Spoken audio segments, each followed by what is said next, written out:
참 좋으신 아버지 하나님 감사드립니다. 오늘도 우리에게 귀한 날을 허락해 주셔서 이 하루를 또 주님과 함께 보내게 하시고 주님의 전에 나와 주의 이름을 부르며 그 이름을 찬양하며 그 이름의 영광을 돌리게 하심에 참으로 감사드립니다.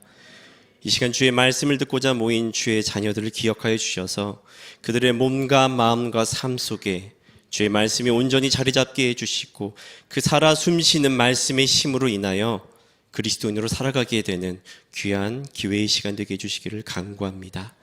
이 시간 성령이 우리를 주관하여 주셔서 주님 받으시기에 부족함 없는 예배가 되게 우리를 이끌어 주시기를 간구드리며 우리 주 예수 그리스도 이름으로 기도드립니다. 아멘. 예, 반갑습니다. 저는 둘로스 선교회 김승원 목사고요.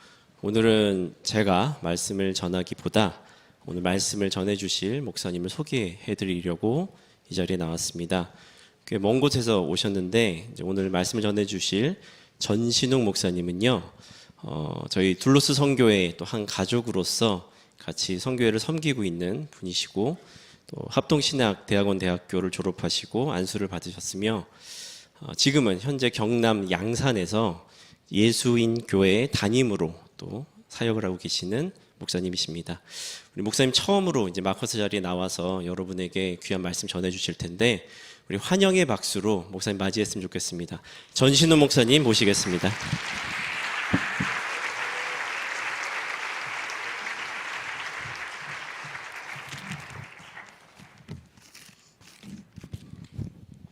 반갑습니다.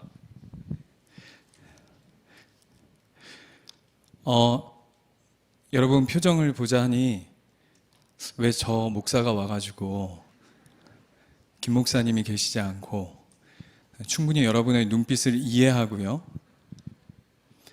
그러나 저와 여러분은 설교자를 예배하러 온 것이 아니라 우리는 하나님을 예배하러 온 자들인 줄 믿습니다. 그러하기에 저같이 연약한 자, 부족한 자를 통해서도 하나님께서 귀한 은혜를 흘려 보내주실 줄 믿습니다. 말씀 보겠습니다. 마가복음 4장 21절에서 32절까지의 말씀입니다.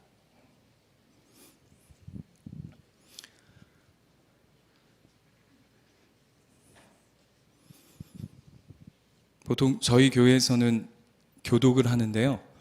오늘은 제가 제 목소리가 어떤지 한번 테스트 겸 한번 제가 낭랑한 목소리로 한번 읽어보도록 하겠습니다. 또 그들에게 이르시되 사람이 등불을 가져오는 것은 말 아래나 평상 아래에 두려함이냐 등경 위에 두려함이 아니냐 드러내려 하지 않고는 숨긴 것이 없고 나타내려 하지 않고는 감추인 것이 없느니라. 들을 게 있는 자들은 들으라. 또 이르시되 너희가 무엇을 듣는가 스스로 삼가라. 너희의 헤아리는 그 헤아림으로 너희가 헤아림을 받을 것이며 더 받으리니 있는 자는 받을 것이요 없는 자는 그 있는 것까지도 빼앗기리라. 또 이르시되 하나님의 나라는 사람이 씨를 땅에 뿌린과 같으니 그가 밤낮 자고 깨고 하는 중에 씨가 나서 자라되 어떻게 그리 되는지 알지 못하느니라. 땅이 스스로 열매를 맺되 처음에는 싹이요 다음에는 이삭이요 그 다음에는 이삭의 충실한 곡식이라. 열매가 익으면 곧 낫을 되나니 이는 추수할 때가 이르렀습니다. 또 이르시되 우리가 하나님의 나라를 어떻게 비교하며 또 무슨 비유로 나타낼까? 겨자씨 한 알과 같으니 땅에 심길 때에는 땅 위의 모든 씨보다 작은 것이로되 심긴 후에는 자라서 모든 풀보다 커지며 큰 가지를 내나니 공중의 새들이 그 그늘에 깃들일 만큼 되느니라. 아멘. 저에게는 세 자녀가 있습니다. 9살 아들, 그리고 7살 딸, 그리고 18개월 된 막둥이 딸이 있습니다. 제가 이제 양산이라는 곳에 개척한 지 이제 한 3년, 딱 만 3년이 지나가고 있는데요. 저희 아들이 7살 되던 해에 자신이 살아온 7년의 시간 속에서 교회의 어떤 한 사건을 경험하면서 아주 큰 회심을 하게 되는 일이 있었습니다. 7살짜리의 회심 들어보셨습니까? 그게 뭐였냐면 저희가 개척해서 그 아이들 데리고 예배를 드리는데 한 5, 6명 정도 있습니다. 지금은 많습니다. 그때는 한 5명 정도 됐는데요. 그 중에 5명 중에 2이 저희 자녀였어요. 그래서 선생님이 공과 시간에 저희 아이들 그 5명 아이들을 놓고 우리 예수님교회 담임 목사님 이름 아는 사람 이랬어요. 그랬더니 잠잠하더래요. 그래서 이제 선생님이 갸우뚱해서 다시금 우리 예수님교회 담임 목사님 이름 아는 사람 없어요? 그랬더니 저희 아이들 둘 말고 다른 집사님 딸이 손을 번쩍 들더니 전신욱 목사님입니다 이랬어요. 그랬더니 7살 저희 아들이 전신욱 목사는 우리 아빠인데? 이래요. 그러면서 뭘 깨달았냐면 우리 교회의 담임 목사가 우리 아빠구나 라는 걸 7년에 돼서야 겨우 이제 깨달은 거죠. 그랬는데 그때부터 저희 아들의 교회 생활이 달라지기 시작했어요. 거의 별명이 슈퍼소닉이거든요. 걸어 다니질 않습니다, 교회에서. 저희 교회가 3층에 있는데요. 주로 엘리베이터를 이용하지 않아요. 막 날아다니는데 그날 이후로 얌전해지기 시작했어요. 그리고 뭘 선생님이 얘기하면 굉장히 진중해지면서 대답도 잘하고 그런 모습들을 막 보여주는 거예요. 그래서 그 모습을 보면서 우리 아들이 아빠가 누구인지에 대해서 이제 인식했구나. 바로 이해하기 시작했구나. 그러면서 그 어린 아이도 아빠가 누구냐라는 것 때문에 교회 담임이다라고 하는 것 때문에 그의 삶의 변화가 이루어지는 것을 보면서 제가 영적인 어떤 부분들을 크게 깨닫게 되었어요. 저와 여러분도 신앙생활함에 있어서 하나님 아버지가 어떤 분이신가라고 하는 것을 깊이 이해하고 깨닫고 알아가는 것이 나의 어떤 존재와 신앙의 어떤 중심과 태도를 결정하게 되는데 중요한 핵심이라는 것을 알게 되는 것이죠. 여러분 어떠십니까? 여러분은 하나님에 대해서 잘 알고 계십니까? 하나님이 여러분을 향해서 어떤 계획을 가지고 계시고 오늘 이곳에 예배하러 오신 여러분의 삶 가운데 어떤 뜻을 가지고 계신지 또 여러분은 그 뜻에 맞게 신앙생활을 하고 있는지 순종하고 있는지 오늘 고민하는 시간 되었으면 좋겠어요. 오늘 우리가 읽은 마가복음 4장 21절 말씀은 보시면 이렇게 시작되어집니다. 또 그들에게 이르시되 사람이 등불을 가져오는 것은 이라고 얘기하면서 하나님이 우리 존재에 관한 어떤 비유를 드시는데 하나님의 자녀에 대한 비유를 드시면서 뭐에 이렇게 잇대시냐 하면 등불에 관해서 비유 들고 계세요. 등불 이런 전등이죠. 오늘 21절에 그 등불을 가져온 말 아래에다 둔다, 평상 아래에다 둔다, 위에 둔다 이렇게 얘기하는데 여러분 이런 등은 여러분 보통 어디에다 두는 것이 상식적이죠? 그렇죠. 위에 둔다, 이렇게 오늘 성경에서 얘기하는 것처럼 말씀하시는데 등불은 위치가 중요하지 않습니다. 등불의 핵심은 위치가 아니라 목적이죠.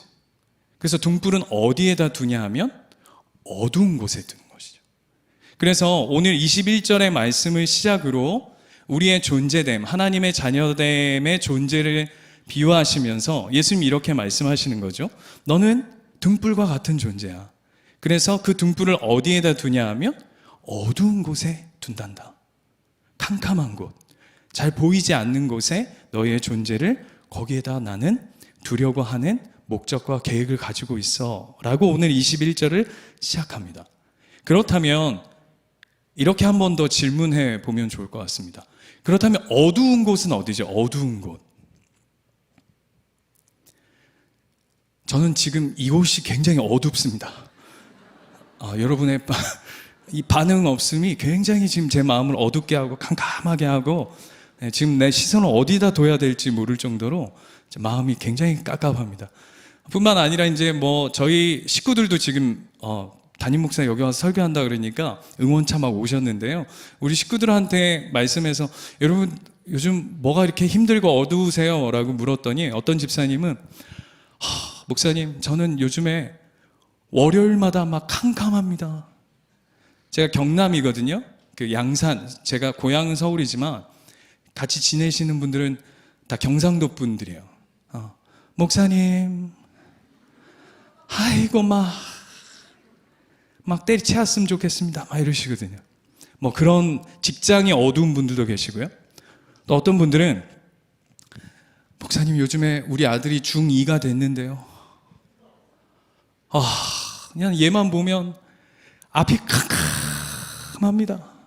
뭐 이런 얘기들을 하세요. 여러분 삶의 어두운 곳 어디시죠? 어두운 곳.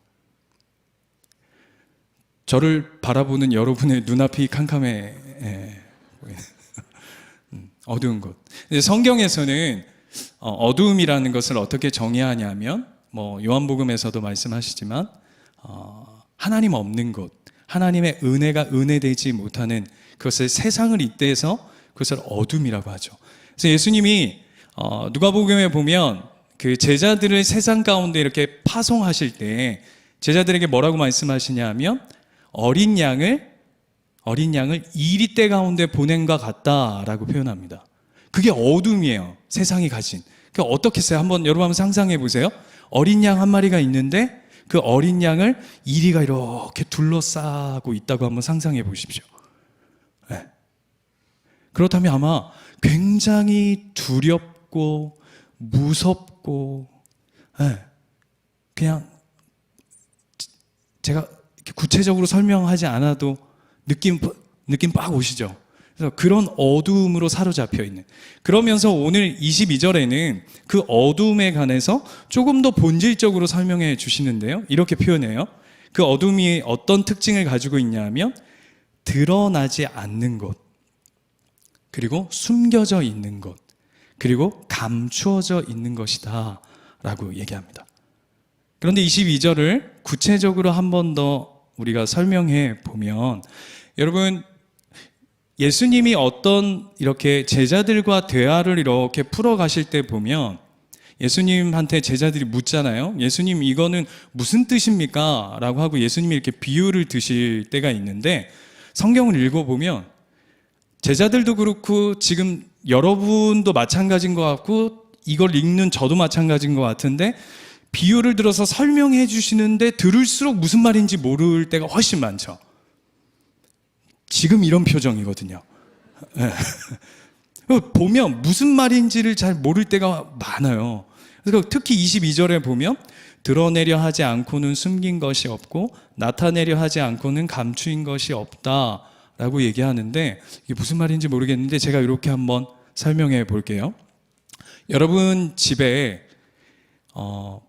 엄청 비싼 보물이 하나 있다고 생각해 봅시다. 다이아몬드인데 주먹만 해요. 도대체 어느 정도 커야지 감탄하실 거예요. 다이아몬드인데 제 얼굴만 해요. 네. 그래서 감사합니다.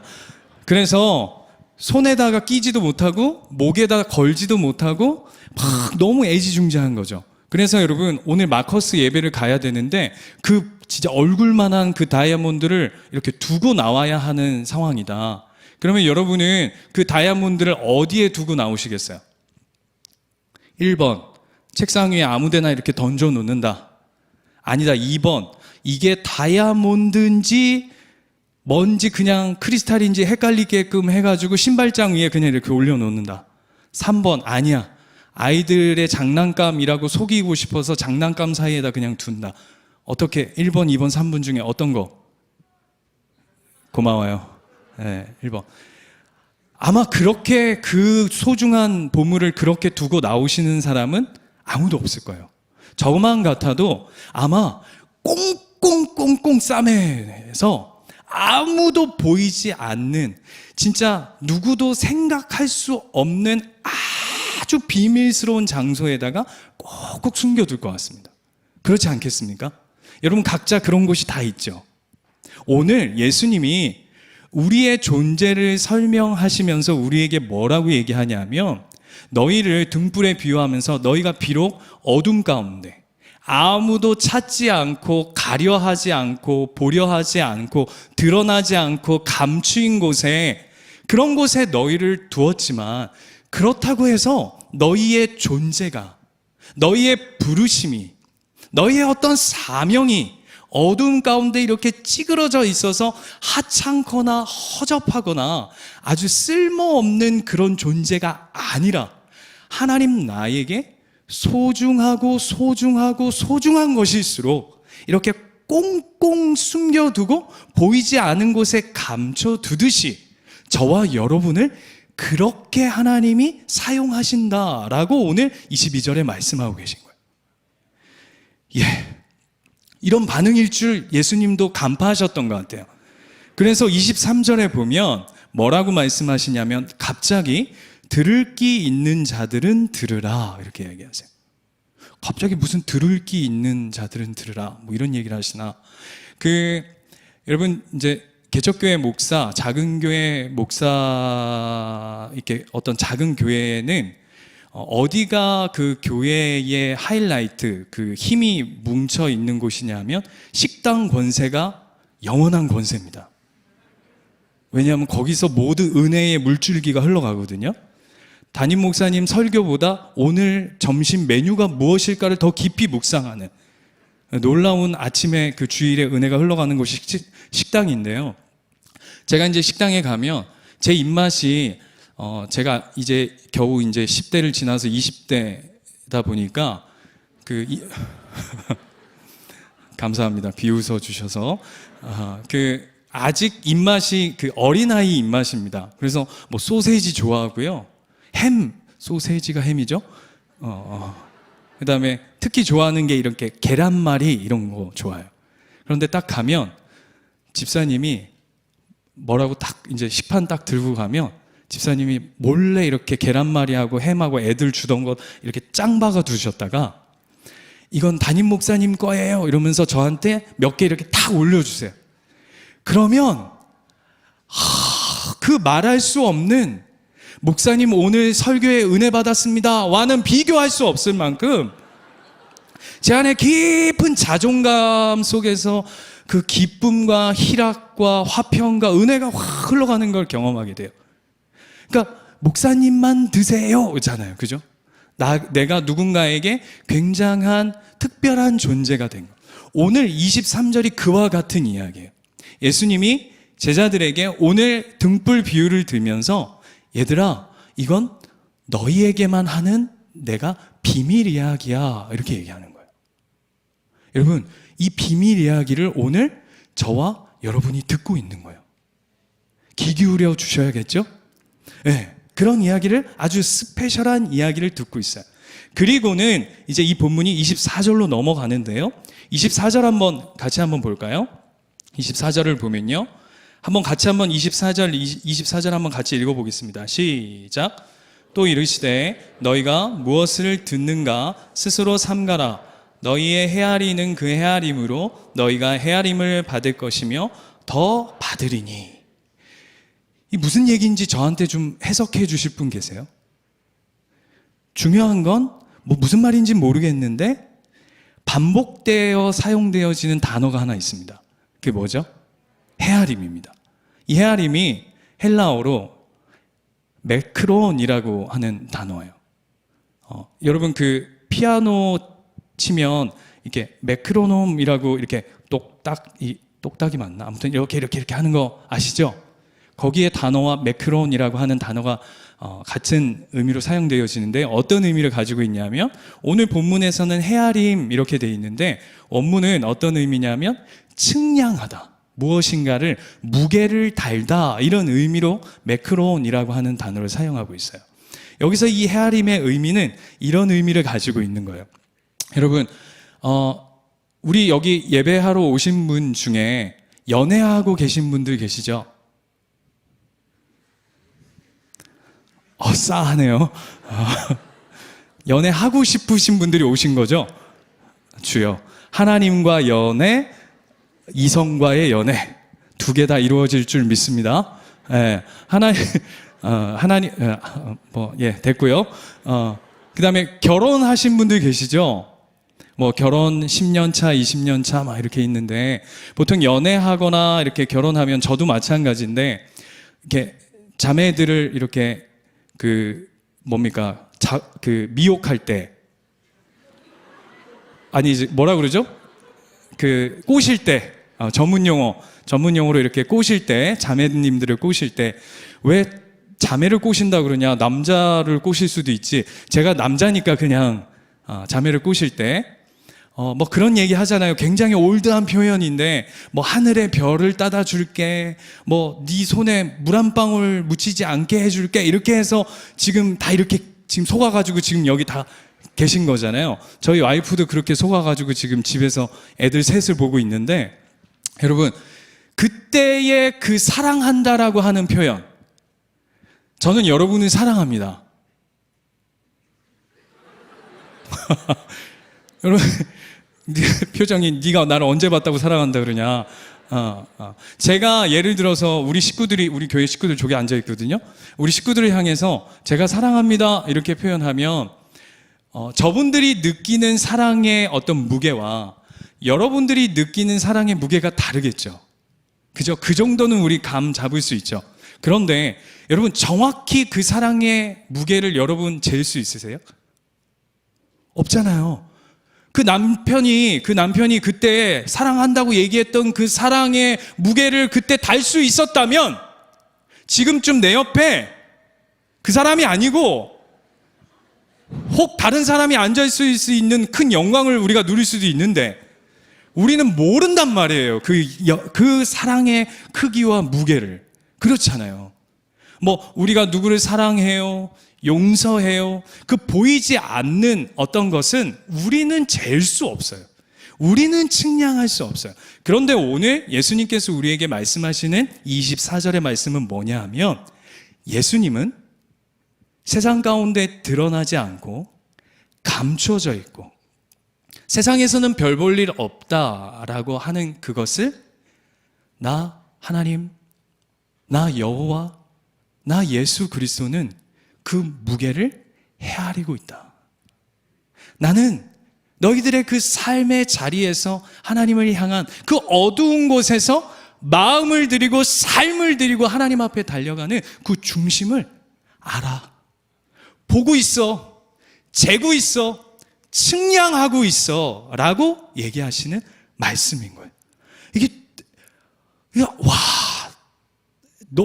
제 예를 들어서 제가 지금 개척한 지 3년이 되어 가요. 그런데 아마 예수님이 제 꿈속에라도 한번 오셔서, 신우가 내가 너의 3년의 목회를 내가 안다.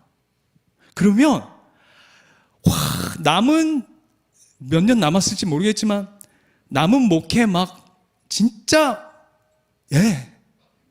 표정들이 불안해하는 표정인데 아마 그렇게 삶을 내어드릴 수 있을 것 같아요. 예를 들어서 누가복음 3장에 가시면, 누가복음 6장이요. 제가 긴장을 잘 안 하는 편인데 긴장이 되나 봐요. 6장인데 3장이라고 하고, 누가복음 6장에 가면 20절에 여러분 잘 아시는 그 팔복에 관한 이야기를 오늘 누가복음은 이렇게 표현해요. 예를 들면 이런 겁니다. 예수님이 우리의 삶을 헤아리신다라고 하는 건 이렇게 다른 버전으로 우리가 또 바라볼 수 있을 것 같아요. 예수께서 눈을 들어 제자를 보시고 이르시되 너희 가난한 자는 복이 있나니 하나님 나라가 너희 것이며 라고 얘기하는데, 여러분 너희 가난한 자는 뭡니까? 세상에서 봤을 때는 무게가 나가지 않는 존재죠. 그렇죠? 가난하다는 건 세상의 기준으로 봤을 때는 가벼운 거예요. 무게가 나가지 않는 거예요. 그런데 예수님 뭐라 그러시는지 아세요? 세상에선 가벼울 수 있지만 내가 볼 때는 그것이 복되다라고 얘기하세요.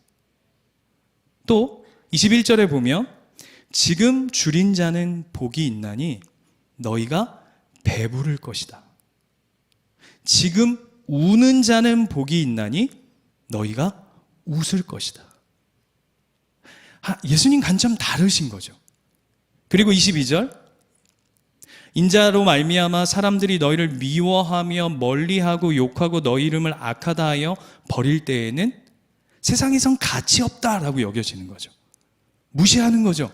그런데 예수님 뭐라 그러신다고요? 너희에게 복이 있도다 라고 얘기해요. 여기서 멈추지 않으세요. 23절, 그날에 기뻐하고 뛰놀라. 하늘에서, 이 땅에서가 아니라 하늘에서 너희의 상이 어떻다고요? 크다라고 얘기해 주시고, 이게 우리의 존재됨이래요. 너무 기쁘지 않으세요? 예. 제가 한 이야기를 하나, 어떤 목사님이 하신 예화를 제 버전으로 좀 바꿨는데요. 어떤 대기업이 있었습니다. 대기업에 제가 전대리입니다. 전대리인데 제가 회사 생활을 하는데 저희 회사에 김 부장이라고 있는 거예요. 김 부장. 네, 김남국 부장. 이 사람이 출근만 하면 하루 왼종일 알파와 오메가로 갈구는 거예요. 근데 여러분 회사 생활 해보면요, 진짜 힘든 게 뭐냐면 이렇게 대놓고, 전문용어로 대놓고 이렇게 회사 생활을 누군가를 갈구면 다른 사람이 어떻게 보냐면 측은지심이 생겨가지고 동료애가 생기죠.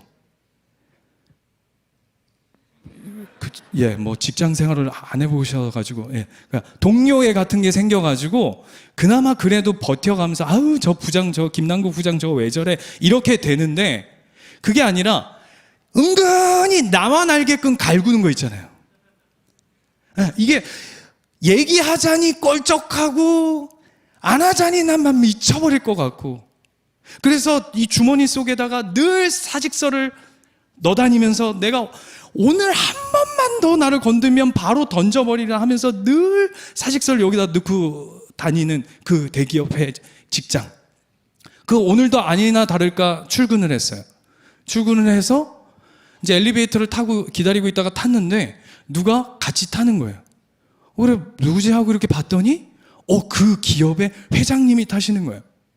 그러더니 타고 있는 저를 위아래로 이렇게 훑어보시더니 아이고 전신욱 대리 아닌가? 그러면서 등을 툭툭툭툭 두드리면서 전신욱 대리 회사 생활 참 쉽지 않지? 내가 당신 일하고 있는 거 다 지켜보고 있어. 머지않았어.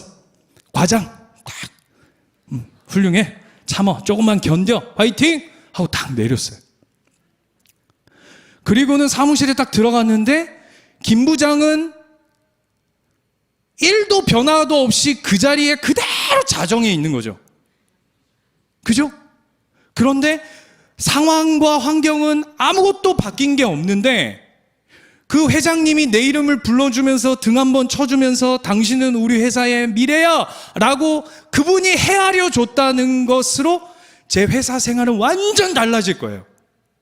그렇죠? 안 그럴까요? 그러길 바래요? 네, 아마 완전히 달라질 거예요. 하물며 오늘 예수님이 우리에게 말씀하시는 게 뭐냐면 니 안다. 화이팅해. 내 이름 아시죠? 그래서 내 인생의 해방일지를 쓰는 거예요. 예수로 말미암아, 하나님으로 말미암아 나는 가장 복된 존재구나. 내 비록 어둠 가운데 세상이 알아주지 못하고 험난하고 답답하고 짜증나고 반복되어는 현실 속에 있다 할지라도 나를 보내신 그분이 나를 알기에 나는 오늘도 버텨내고 이겨내고 순종하며 오늘 이 걸음을 지켜가야겠구나 라고 하는 다짐을 하는 거예요.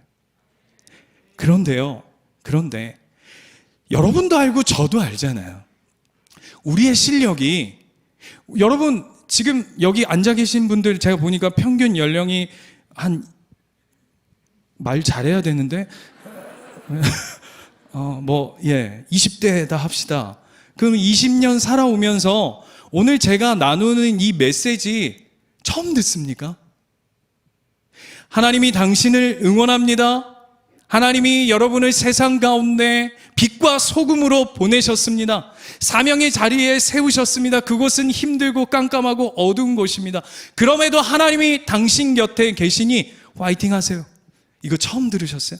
아니란 말이에요. 우리도 알아요.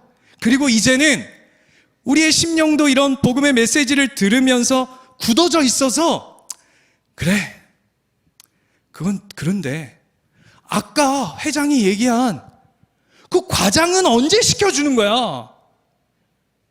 언제쯤 이 캄캄한 곳에서, 이 어두운 곳에서 하나님은 나를 좀 빼주시는 거야? 난 도대체 언제 해방되는 거야?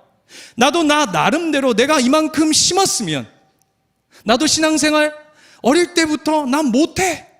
다 남들은 못한다고 하는데 나는 그래도 할 수 있어 해서 이 자리에 왔는데 언제까지 해야 돼 이걸?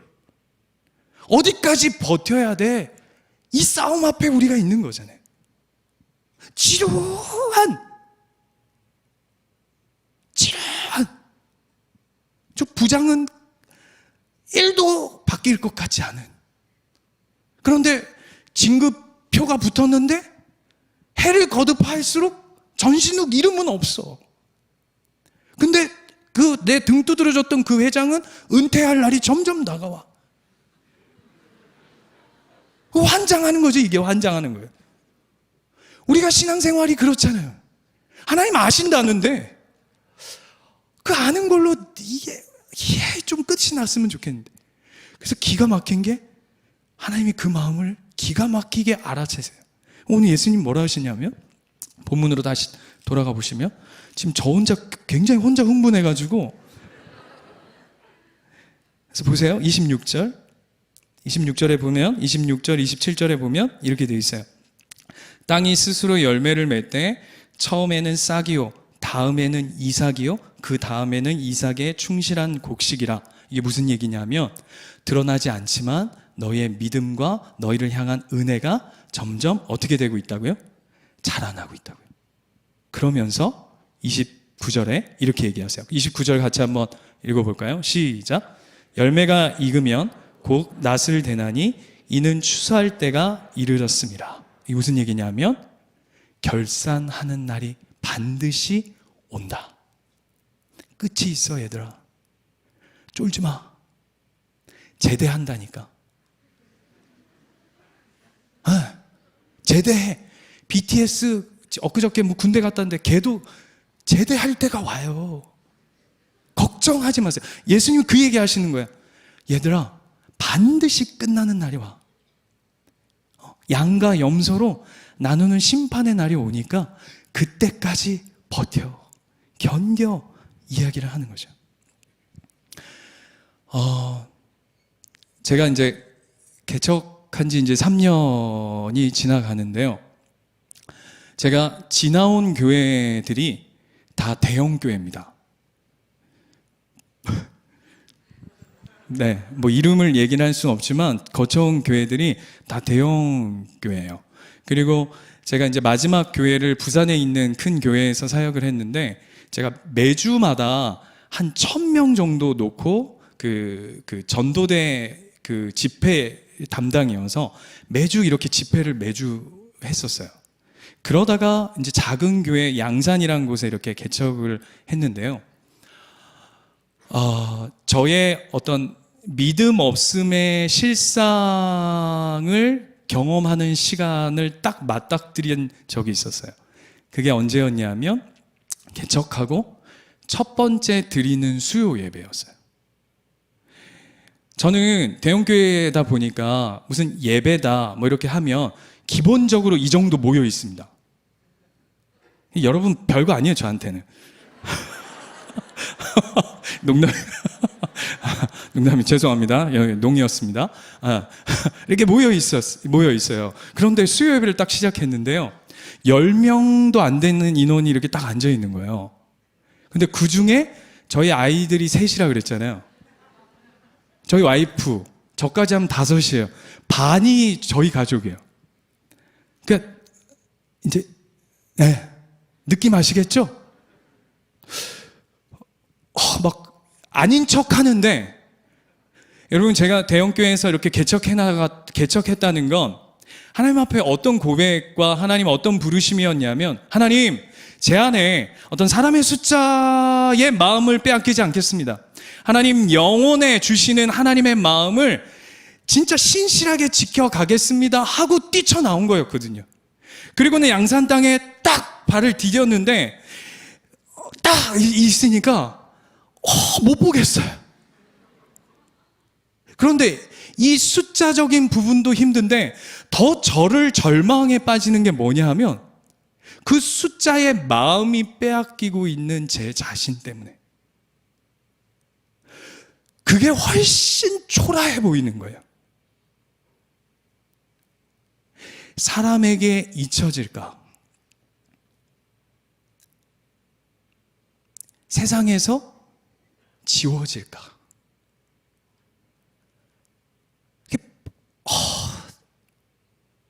오늘 말씀처럼, 얘야, 전 목사, 끝이 있어.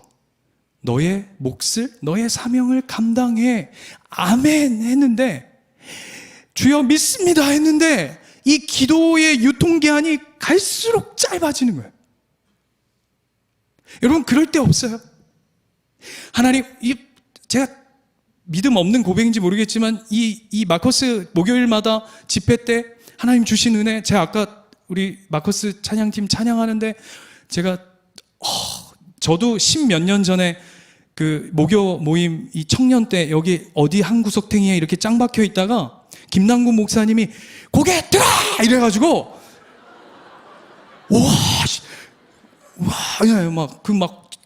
절 향한 무슨 도끼질 마냥 저의 영혼을 그냥 빡 쪼개셔가지고 눈이 번쩍 떠가지고 제가 그때부터 신학생 막 열심히 생각해서 지금 여기 있는 거거든요.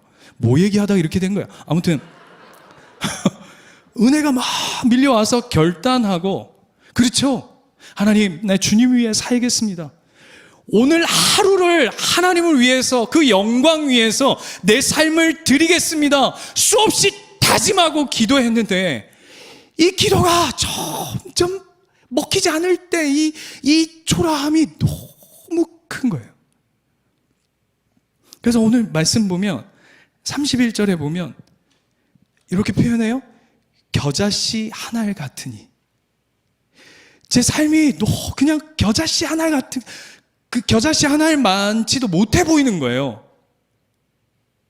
이게 뭐지? 내가 목사로 산다는 게 뭘까? 내가 하나님의 자녀로 산다는 게 뭘까? 하나님 부르심 앞에 선다는 게 무엇일까? 라고 하는 그 고민들조차도 이렇게 흐릿해져 가는 삶의 모습들 속에, 그렇게 수요 예배가 제 마음이 이렇게 이게 막 흐트러질 때 저희 아이들하고 뭘 시작했냐면 집에서 가정 예배를 시작했어요. 마음을 지켜가자. 네. 수요 예배 10명 남짓, 우리 집에 와도 한 5명은 되니까 여기서부터 훈련하자. 그래서 아이들하고 이렇게 예배를 드리는데, 저희는 3분 설교라고 하는 그 책으로 이제 예배를 드려요. 제가 목사인데 왜 3분 설교 책으로 하냐? 우리 아이들이 아직 어려서 3분이 넘어가면요, 각자 소견에 오른 대로 떠나갑니다. 아빠 화장실 급해요 막 이러면서 가고 막 뭐 이렇게 각자 소견에 오른 대로 막 흩어져요. 그래서 딱 3분이어야 돼요. 3분 안에 끝나야 돼요.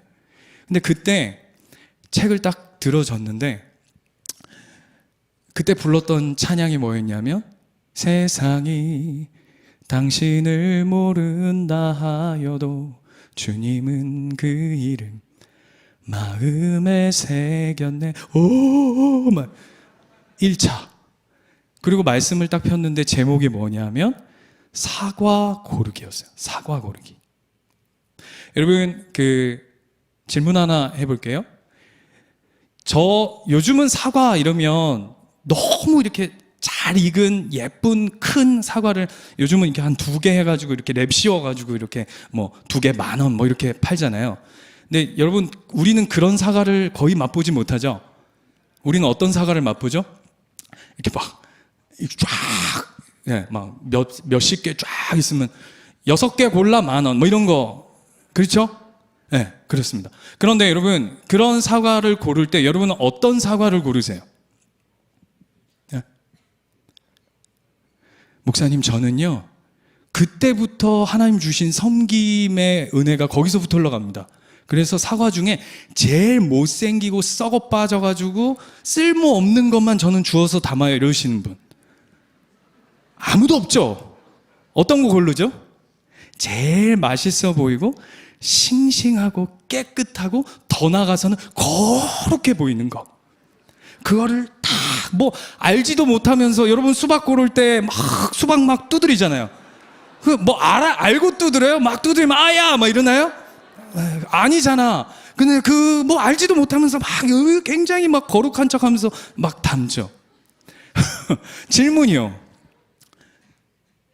하나님은 저와 여러분을 왜 고르셨을까요? 너무 이뻐서요? 아니죠? 확인시켜 드려요? 아니잖아. 아니죠? 너무 순결해서? 그것도 아니잖아요.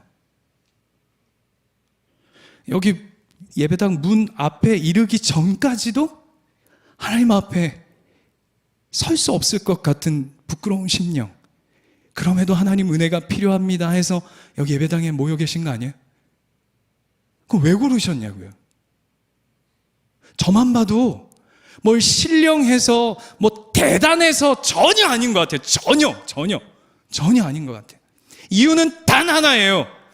예수 그리스도 독생자 아들의 핏값을 주고 우리를 산 자이기 때문에 우리는 그 이유 하나로 하나님 앞에 선택받은 자로 살아가고 있는 거잖아요. 그렇게 골라진 자잖아요. 여러분, 이걸 무엇과 바꿀 수 있습니까? 이걸 무엇으로 대체할 수 있겠어요? 세상에 우리를 기준하는 그 숫자들과 그 영광을 바꿀 수 있겠습니까? 아니면 보여지는 것, 화려한 것, 그 명품이라고 얘기하는 세상의 가치를 쫓는 것에 하나님이 우리에게 주신 그 우리의 존재, 그 부르심을 싸구려로 만들어 버릴 그런 신앙으로 우리는 살지 않아야겠죠. 오늘 예수님이 우리에게 그 말씀을 하고 계신 거예요. 그래서 오늘 말씀이 어떻게 끝나는가 하면요, 31절, 겨자씨 하나에 같았던 우리의 존재가 이 땅 가운데 심겨져서 32절 같이 한번 읽겠습니다. 시작. 심긴 후에는 자라서 모든 풀보다 커지며 큰 가지를 내나니 공중의 새들이 그 그늘에 깃들일 만큼 되느니라. 아멘. 저와 여러분, 이 은혜의 삶으로 커져 가시기를, 하나님이 세상이 보는 관점과 가치로 여러분의 삶을 투영하지 마시고 오늘 주시는 이 하나님의 가치, 그 부르심의 가치로 부유한 인생 되시기를 축원합니다. 마지막으로 고린도후서, 제가 너무나도 좋아하는 말씀인데요, 고린도후서 6장 9절 10절 말씀 함께 읽고 하나님 앞에 잠시 기도하는 시간 갖도록 하겠습니다. 같이 한번 큰 목소리로 한번 같이 읽겠습니다. 시작. 무명한 자 같으나 유명한 자요, 죽은 자 같으나 보라 우리가 살아있고, 징계를 받은 자 같으나 죽임을 당하지 아니하고, 근심하는 자 같으나 항상 기뻐하고, 가난한 자 같으나 많은 사람을 부유하게 하고, 아무것도 없는 것 같으나 모든 것을 가진 자로다. 아멘. 저와 여러분은 예수로 말미암아, 하나님으로 말미암아 모든 것을 가진 자입니다. 기도하겠습니다.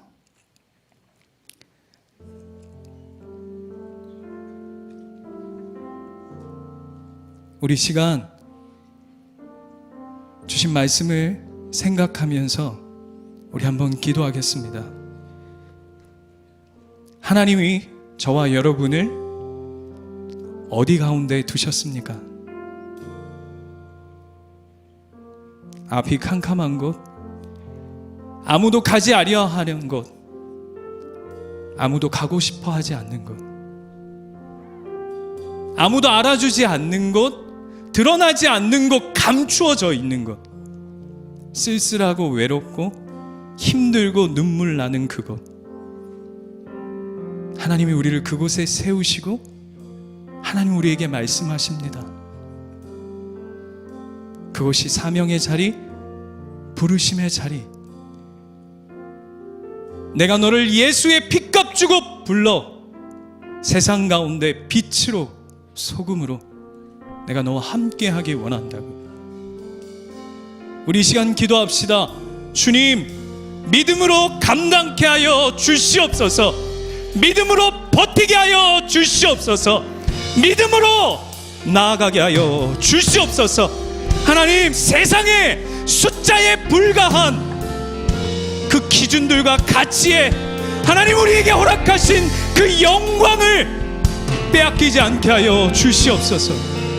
싸구려 인생으로 살지 않게 하여 주시옵소서. 우리 이 시간 주여 한번 부르짖고 간절히 기도합시다. 주여, 하나님 아버지, 하나님 오늘 우리를 하나님 등불로 빛으로 세상 가운데 어두운 곳에 하나님의 자녀의 권세와 영광으로 우리를 불러 세우셨습니다. 하나님 그 삶의 정 가운데 믿음으로 반응하게 하여 주시옵소서. 하나님 영광 가운데 주의 이르신 가운데 설 수 있는 우리의 삶이 되어질 수 있도록 주여, 아버지.